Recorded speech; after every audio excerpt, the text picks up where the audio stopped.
अखिल भूमंडलीय सर्वशिरोमणि मुनि समाज के संस्थापक आदि मुनीश्वर योगेश्वर सदगुरुदेव शिव मुनि महाराज की जय।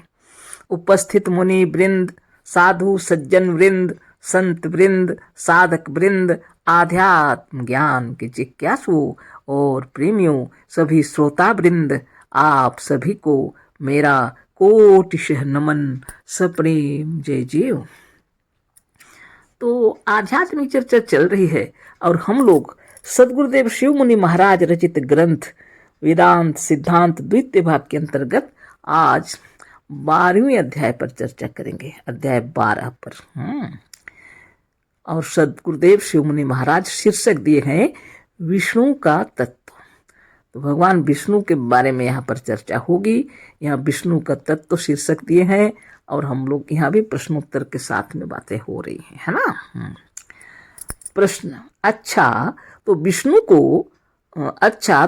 जो आपके कथन अनुसार एक ईश्वर हैं, उनका किस तत्व के साथ घनिष्ठ और विशेष संबंध है? प्रश्न है, अच्छा तो विष्णु जो आपके कथन अनुसार एक ईश्वर हैं, उनका किस तत्व के साथ घनिष्ठ और विशेष संबंध है? तो प्रश्न बहुत सुंदर है ना। अगर भगवान है विष्णु, अगर ईश्वर है, तो उनका किस तत्व के साथ घनिष्ठ संबंध है? उत्तर दे रहे हैं गुरुदेव, विष्णु जल तत्व को वश में किए हैं। विष्णु जल तत्व को वश में किए हैं बोलते हैं। जल तत्व उनके अधिकार में है कहते हैं। जल तत्व के साथ उनका घनिष्ठ संबंध है, मतलब है ना। विष्णु का घनिष्ठ संबंध जल तत्व के साथ है। इसका प्रमाण यह है कि पुराणों में सिवाय विष्णु के और किसी ईश्वर को समुद्रशायी यानी समुद्र में सोने वाला यानी समुद्र में रहने वाला ब्रैकेट में भी दिए हैं, नहीं कहा गया, नहीं कहा है। बहुत बड़ा प्रमाण दे रहे हैं गुरुदेव कि पुराणों में सिवाय विष्णु के केवल एकमात्र विष्णु ही है जिनको समुद्रशायी कहा जाता है, यानी समुद्र में सोने वाला या समुद्र में रहने वाला। किसी दूसरे ईश्वर को ऐसा कहा ही नहीं गया। केवल विष्णु का ही स्थान जल राशि समुद्र में योगियों ने माना है। केवल विष्णु का यह स्थान जल राशि मतलब समुद्र में योगियों ने माना है। अतः जल तत्व को वश में करने वाले विष्णु हैं। तो वो गुरुदेव कह रहे हैं जल तत्व को वश में करने वाले विष्णु हैं। बहुत से लोग पुराणों को नहीं मानते, उनके लिए निम्नलिखित मनुस्मृति का श्लोक प्रमाण में देते हैं। तो गुरुदेव कह रहे हैं बहुत से लोग है ना पुराणों को नहीं मानते हैं, इसलिए हम मनुस्मृति का श्लोक यहाँ पर डाल रहे हैं, दे रहे हैं, बोल रहे हैं। आपो नारा इति प्रोक्ता अपोवय नरसूनव ता तदस्यायनं पूर्व तेन नारायण स्मृत। मनुस्मृति अध्याय 1 श्लोक 10 दिया हुआ है। सदगुरुदेव बता रहे हैं अब अर्थ। नर अर्थात ईश्वर से जल उत्पन्न हुआ है, इसलिए जल का नाम नारा है। देखिए कितने सुंदर बता रहे हैं गुरुदेव कि नर अर्थात ईश्वर से, नर ईश्वर को कहा जा रहा है यहाँ पर, ईश्वर से जल उत्पन्न हुआ है, इसलिए जल का नाम नारा है। जल का एक नारा नाम है, नारा भी है। इसमें पूर्व काल से विष्णु का निवास है। आज से नहीं, पूर्व काल से ही इस जल में विष्णु का ही निवास बतलाया गया है। अतः विष्णु को नारायण कहते हैं, इसलिए विष्णु को नारायण कहते हैं, है ना। नारा का यहाँ दे रहे हैं जल जोड़ अयन, है ना, यानी घर। अयन हुआ घर, जल हुआ जल, नारा मतलब जल, और अयन हुआ घर, नारायण। नारायण इस प्रकार से नारायण शब्द सिद्ध होता है। जिसका जल में घर हो उसे नारायण कहते हैं। नारायण विष्णु का नाम है, अतः विष्णु जल के स्वामी हैं, क्योंकि हम इसे सिद्ध कर चुके हैं कि जो जिसमें रहेगा वही चेतन तत्व उसे वश में कर सकेगा, दूसरा नहीं, है ना। बहुत पहले सिद्ध कर चुके हैं सदगुरुदेव कि एक एक तत्व का एक एक ईश्वर है। पांच ईश्वर हैं, है ना। अभी जल तत्व की बात हो रही है, तो जल तत्व जो जिनके अधिकार में है, जिनके वश में है, उनको नारायण कहा जाता है, क्योंकि वह जल के स्वामी हैं, भगवान विष्णु, है ना। गुरुदेव बतला रहे हैं ये चेतन तत्व जो है, भगवान जो है जल के स्वामी है। सिद्ध होता है कहते हैं, क्योंकि हम इसे सिद्ध कर चुके हैं कि जिसमें रहेगा, जो जिसमें रहेगा वही चेतन तत्व उसे वश में कर सकेगा, दूसरा नहीं। तो भगवान विष्णु जो हैं, जिनको नारायण कहा जाता है, जो समुद्र साई जिनको कहा जाता है ना। गुरुदेव की महिमा से बहुत सुंदर बात। विष्णु जल ही तत्व को वश में किए हैं, यह संदेह रहित है। विष्णु जो है जल तत्व को वश में किए हैं, यह संदेह रहित है। देखिए वेद में भी कहा है, सुभू स्वयंभू प्रथमो अंतर्महत्य दधेह गर्म ऋत्वियम यतो जातः प्रजापति। यजुर्वेद अध्याय 23 मंत्र 63, है ना। सुभू स्वयंभू प्रथमो अंतर्महत्य दधेह गर्म ऋत्विज्ञम यतो जातः प्रजापति, है ना। अर्थ दिए गुरुदेव। प्रथम सृष्टि काल में स्वयंभू ईश्वर विष्णु भगवान, जिनका भवन सुंदर जल स्थान है, महान समुद्र के भीतर शयन किए, उन्हीं के नाभि कमल से प्रजापति ब्रह्मा उत्पन्न हुए। देखिए पुराणों में वर्णन किया हुआ है। आयुर्वेद का अध्याय दिए हैं 23 मंत्र 63। प्रथम जब सृष्टि काल में क्या हुआ, स्वयंभू ईश्वर जो स्वयं अपने प्रकट होते, ईश्वर विष्णु भगवान जो है जल के अंदर में विराज रहे हैं, है ना। भगवान जिनका भवन घर कहाँ है, समुद्र सुंदर जल, महासमुद्र के भीतर शयन किए हैं, उन्हीं के नाभि कमल से प्रजापति यानी ब्रह्मा उत्पन्न हुए। तो नारायण शयन कर रहे हैं भगवान विष्णु, है ना, महासमुद्र के अंदर। और उन्हीं के नाभि से कमल से, नाभि रूपी कमल से प्रजापति ब्रह्मा उत्पन्न हुए। क्या अब भी कुछ संदेह है कि विष्णु जल तत्व के स्वामी नहीं है?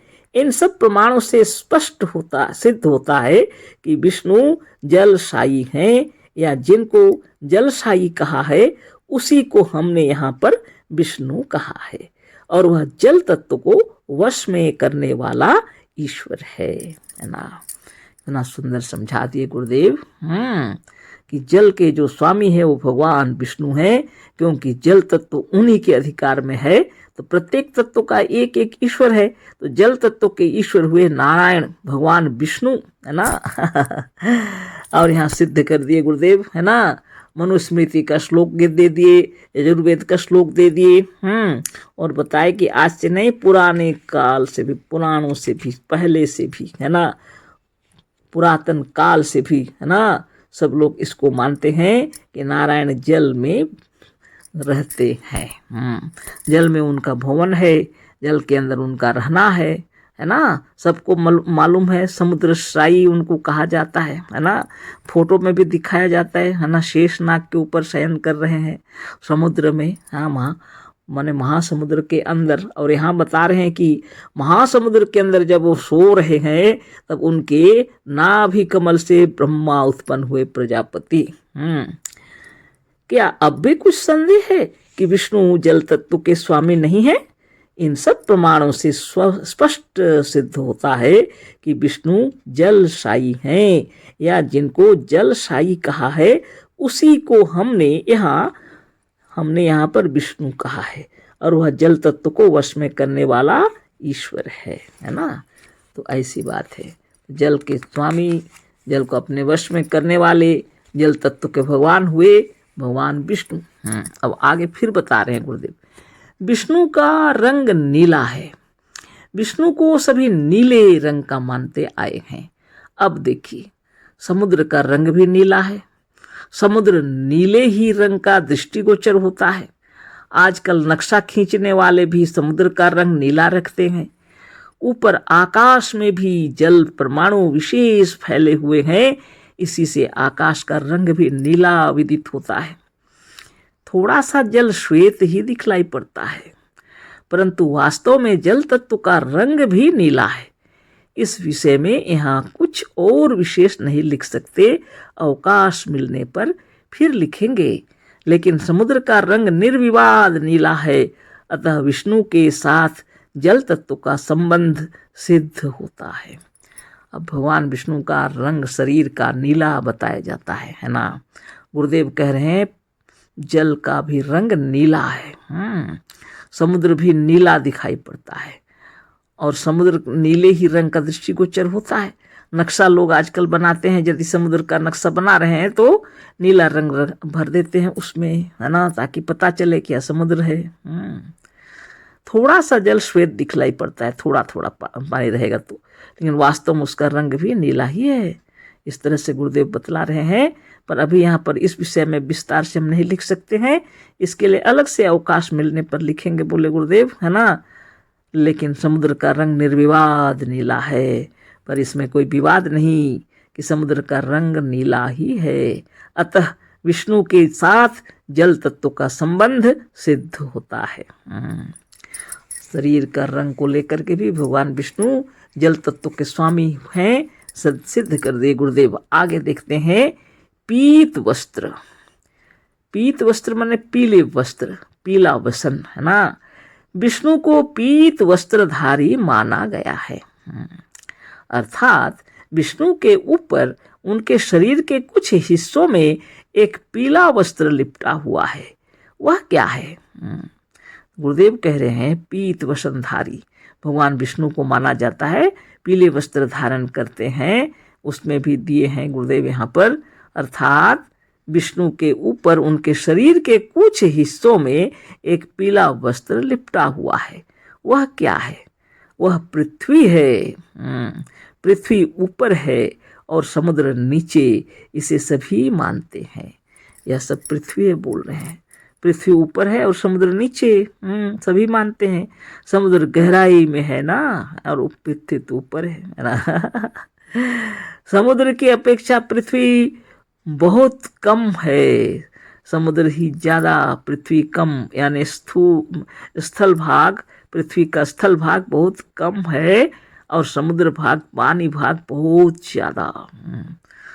समुद्र के कुछ ही भागों में पृथ्वी है, समुद्र के कुछ ही भागों में पृथ्वी है।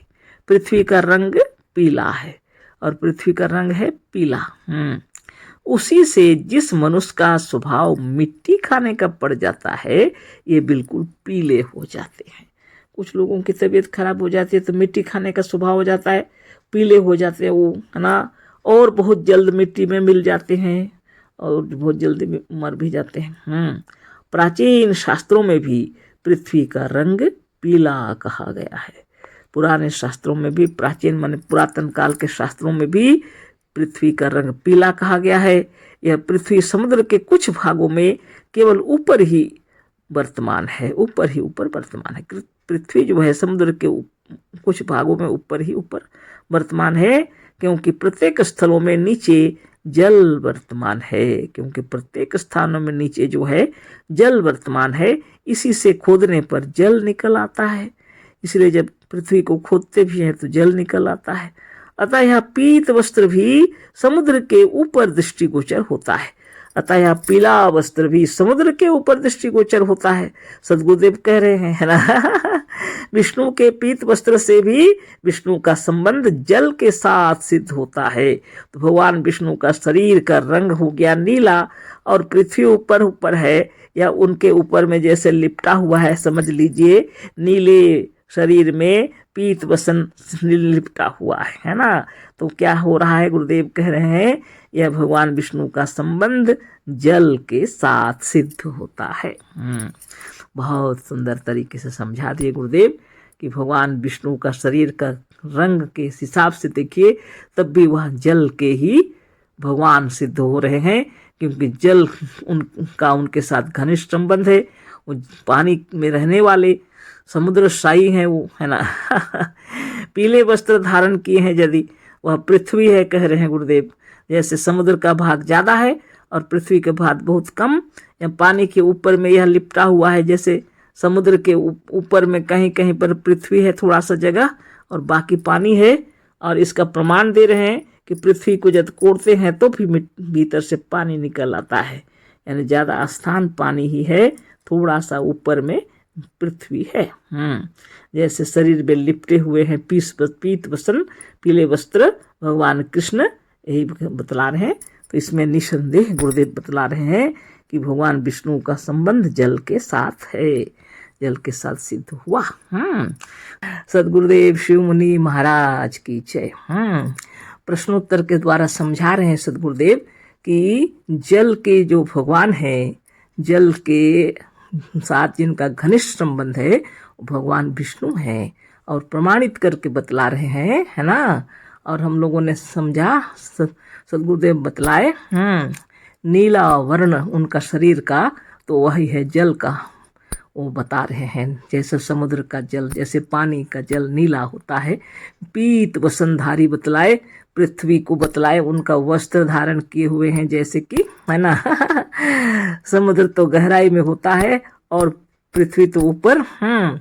ज्यादा से ज्यादा पानी का भाग है बोले, और कम से कम है स्थूल यानी पृथ्वी, यानी इसको सभी को मालूम है कि इस पृथ्वी में 3 भाग जल से भरा हुआ है, यानी 3 भाग समुद्र से ही घिरा हुआ है, समझिए। कहीं बर्फीले भी हैं, है ना, लेकिन एक भाग थोड़ा सा जगह है जहाँ पर हम लोग स्थूल जगत में हम लोग रहते हैं, है ना, उसको कहते हैं थल भाग। जल भाग तो बहुत 3 भाग जल से घिरा हुआ है, एक भाग स्थल है ना। उसी को गुरुदेव बतला रहे हैं और फिर यहीं पर फिर प्रश्नोत्तर के साथ समझा रहे हैं।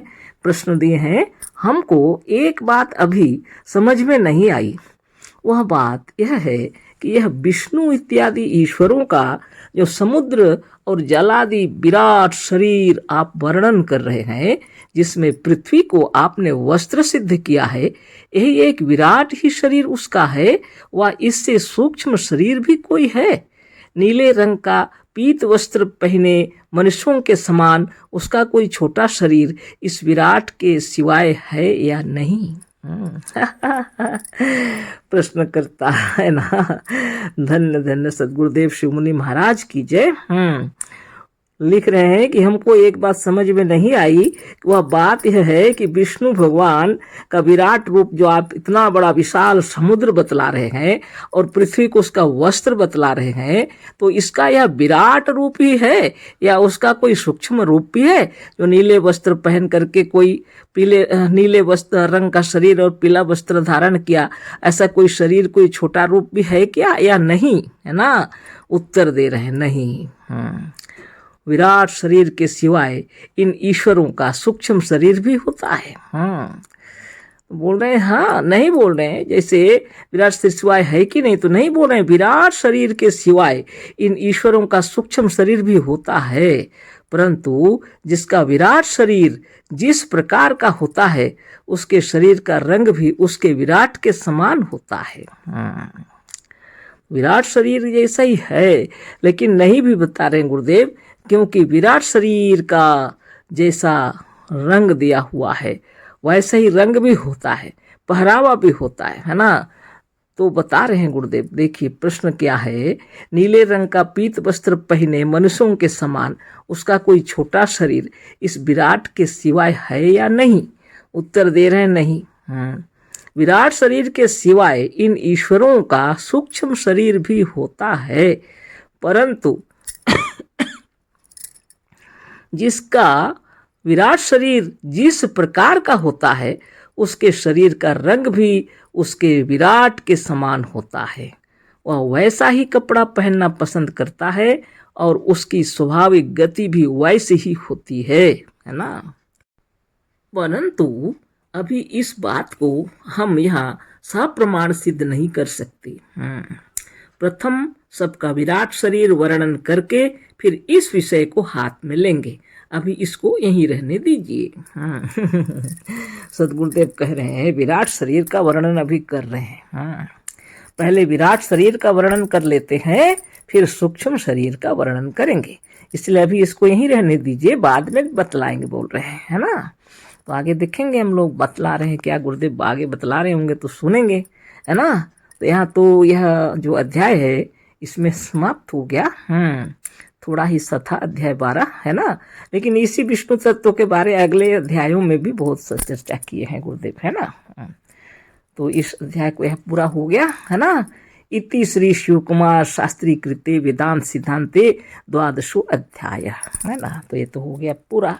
अब विचार हम लोग कर लेते हैं, ताकि दूसरे अध्याय पर चर्चा करने से पहले हम लोग थोड़ा विचार कर लें। आपको कैसा प्रतीत हुआ सदगुरुदेव की यह महिमा, है ना। सचमुच में समुद्र का रंग तो नीला ही दिखाई पड़ता है ना।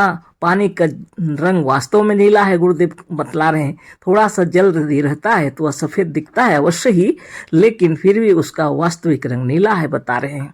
आसमान में भी, है ना, आकाश में जल तत्व तो ज्यादा है, इसलिए वह भी नीला दिखाई पड़ता है, गुरुदेव कह रहे हैं। और पीला वस्त्र के बारे बता रहे हैं कि पृथ्वी का रंग पीला है ना। और समुद्र के ऊपर में कहीं कहीं पर जो पीला वस्त्र माने पृथ्वी दिखाई पड़ रहा है, अधिक भाग जल का ही है और कम भाग है पृथ्वी। उसी तरह वस्त्र भी धारण किए हुए हैं भगवान विष्णु, है ना। शरीर के ऊपर में थोड़ा सा वस्त्र धारण करते हैं, पीला वस्त्र। तो यही सब बता रहे हैं गुरुदेव, है ना। तो प्रश्न खुद ही लिखे हैं, प्रश्न का उत्तर भी खुद ही दिए हैं। हम लोग के मनो मस्तिष्क के अंदर में जितने विचार उत्पन्न हो रहे हैं उन्हीं विचारों का उत्तर दे रहे हैं गुरुदेव। हम लोग धन्य हैं जो ऐसे सदगुरु मिले, जो साधक लोग हैं, जो रोज नित्य साधन करते हैं। वो सदगुरु के प्रति हृदय कृतज्ञता से भर जाता है ना। हम लोग सोच में पड़ जाते हैं कि इतना सुंदर ज्ञान सदगुरुदेव दे करके गए हैं। इस साधन को करके हम लोग स्वस्थ निरोग हैं, प्रसन्नचित हैं, परिवार में आनंद विभोर हैं, किसी चीज की कमी नहीं, है ना। ऐसा ज्ञान सदगुरुदेव दे करके गए, इस धरा भूमि में अवतरित होकर के आए और पृथ्वी में आकर के मनुष्य मात्र के कल्याण के लिए, जीव मात्र के कल्याण के लिए उन्होंने यह साधन बतलाया। चक्र भेदन साधन, बाप रे बाप। सिर्फ चक्र भेदन से काम नहीं चलेगा, अष्टांग योग की व्याख्या किए हैं, है ना। यम, नियम, आसन, प्राणायाम, प्रत्याहार, धारणा, ध्यान और समाधि। लेकिन प्रत्येक के साथ इस तरह संलग्न है कि एक को कर लेंगे तो सब पूरा हो जाता है। सिर्फ अहिंसा का ही आप पालन करेंगे तो अष्टांग योग का पालन हो जाएगा, है ना। हृदय से ईर्षा, द्वेष, छल, प्रपंच, कपट दूर करने के लिए प्रयत्नरत रहिए बराबर, तो अष्टांग योग के पालन हो जाएंगे आपके। चक्र भेदन भी उसी में हो जाएगा आपका, है ना। ये संसार चक्र व्यूह के समान है और इसमें हम लोग घुसे हुए हैं। जो इसमें से तैरना अगर आपको चाहिए, इसमें अगर आप तैरना चाहते हैं तो योग साधन करना पड़ेगा, है ना। चक्र भेदन साधन गुरुदेव इतना सुंदर बताए। 18 चक्र का भेदन हम लोग करते हैं शरीर में, 18 जगह पर हम लोग ध्यान लगाते हैं शरीर के। सोचिए, वास्तव में 6 चक्र हैं, पर पूरे शरीर में उसका हिसाब किताब करके गुरुदेव जो बतलाए हैं 18 चक्र का हम लोग भेदन करते हैं पूरे शरीर में। और 18वें चक्र में, प्रत्येक चक्र में 18 अक्षौहिणी सेनाएं विराजमान हैं, निरंतर युद्ध करने के लिए तैयार, और पूरे शरीर की रक्षा करने के लिए हमेशा तैनात। लेकिन मनुष्य इस विषय को नहीं जानते, है ना। अभी जो फिर से लिख रहे हैं, हम देख रहे हैं यूट्यूब सब में देखते हैं, है ना, कि कहते हैं कि फिर कोरोना आ जाएगा, ये होगा वो होगा, बीमारी। अभी बीमारी आया कि नहीं आया, लेकिन मनुष्य के मनोमस्तिष्क पर यह विचार पहुंच गया कि अब फिर से कोरोना आ रहा है। इस विचार को पहले ही फेंक दीजिए मस्तिष्क से, है ना। कहीं कोरोना, कहीं कुछ नहीं, कुछ बेकार की बातों को लेकर के मनोमस्तिष्क को पीड़ित करना सबसे खराब बात है। खांसी, सर्दी, ये तो हमारे भारत भूमि का नियम है। छोटे बच्चे से लेकर वृद्ध तक सभी को जुकाम होगा, सर्दी होगा, खांसी होगा, अच्छा से आता है थूकने भी सबको। कौन सा विकार रह गया शरीर के अंदर? अगर कुछ विकार रह गया तो चक्र भेदन साधन के द्वारा निकाल फेंकिए सबको, है ना। शरीर स्वतः निर्मल और निरामय हो जाएगा। इतना भयभीत मन में अगर लगता है तो मुनि समाज का जहाँ कहीं भी कैंप लगा होगा या योग शिक्षक मिल जाए तो चक्र भेदन साधन सीख लीजिए। कोरोना क्या, कोरोना का बाप भी नहीं पकड़ेगा, है ना। ब्रह्मांड में अभी तक जितने नाम बताए जा रहे हैं बीमारियों के, अगर इतने बीमारियों से अधिक भी बीमारी हो जिसका नाम अगर वैज्ञानिक को भी मालूम नहीं है, तो सदगुरुदेव उसका भी साधन बतला के चले गए हैं। एक ही साधन, चक्र भेदन कीजिए और यम नियम का पालन कीजिए। अष्टांग योग का व्याख्या किए हैं गुरुदेव। सचित्र योग साधन पढ़िए, सत्संग में जाइए, बराबर मुनियों के पास जाइए और नित्य योगाभ्यास कीजिए, प्रणव कीजिए, ध्यान कीजिए, तपस्या कीजिए, है ना। आपके शरीर के 18 चक्र के 18 अक्षौहिणी सेनाएं प्रत्येक चक्र में है, हमेशा आपकी रक्षा के लिए तैनात हैं। कभी बीमारी नहीं घुसेगी, घुसे तो निकल भी जाएगा सब। कफ पित्त बात छोड़ करके कोई चीज है ही नहीं शरीर में। एक कफ पित्त बात त्रिशूलधारी शिव जी स्वयं आप ही हैं, है ना। इस शरीर के रक्षा करने वाले हाथ में आपके अधिकार में है सब।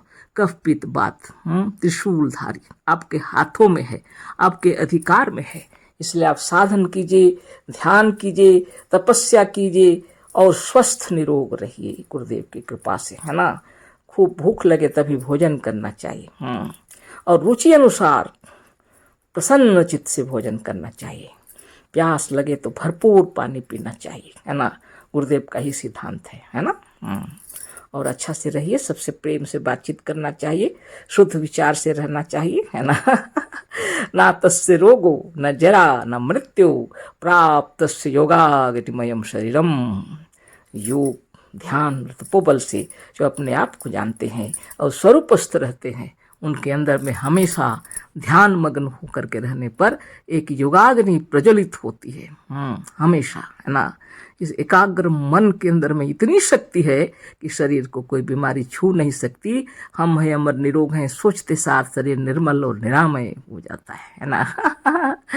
इसी विषय विचार को एकाग्र करने के लिए नित्य चक्र भेदन कीजिए और रोज सदगुरुदेव का साधन करते हुए गुरुदेव का किताब भी पढ़ना पड़ेगा, सत्संग में भी जाना पड़ेगा, है ना। मुनियों के साथ बैठने उठने से आत्मबल, मनोबल, ज्ञान बल, योग बल बढ़ता है। देखिए देहात साइड में, जंगलों में, पहाड़ों में जो लोग रहते हैं, बीच बीच में हमको फ़ोन करते हैं तो हम बोलते हैं नज़दीक में मुनिजन हैं, उनको बुला लो अपने घर में, है ना। घर में बुला लो, महीने में एक आध बार, 6 महीने में एक बार मुनियों का आगमन हो तुम्हारे घर में, सब विकार दूर हो जाएंगे, है ना। तो बहुत खुशी से वो लोग बुला लेते हैं अपने आसपास के मुनियों को घरों में, अपने घर में बुलाना सौभाग्य समझ करके बुलाते हैं और उनके सारे विकार दूर हो रहे हैं, सब स्वस्थ और निरोग हैं, है ना। तो आप जिस जगह जाएंगे वह जगह पवित्र हो जाएगी। इसलिए साधन कीजिए, आपके साधन से आपका शरीर पवित्र हो जाता है, तन मन प्राण सब पवित्र हो जाता है ना। आपका हृदय पवित्र हो जाता है क्योंकि आप स्वयं पवित्र हैं। इसलिए गुरुदेव की कृपा से इस प्राण को समझिए, इस आत्मा को समझिए। और इसी की चर्चा हो रही है, उस विराट का तो बता दिए गुरुदेव। आगे के अध्याय में कल हम लोग चर्चा करेंगे। विष्णु के तत्व की खोज फिर चल रही है, अभी बहुत चलेगा, है ना। सदगुरुदेव शिव मुनि महाराज की जय। और हमारे परम प्रिय मुनि वृंद, आप सबको कोटि कोटि नमन। इतना ध्यान से सुन रहे हैं, हमें प्रेरणा दे रहे हैं, इसके लिए हम बहुत धन्य हैं। अशेष धन्यवाद, कोटिशः नमन, सप्रेम जय जीव। सदगुरुदेव शिव मुनि महाराज की जय।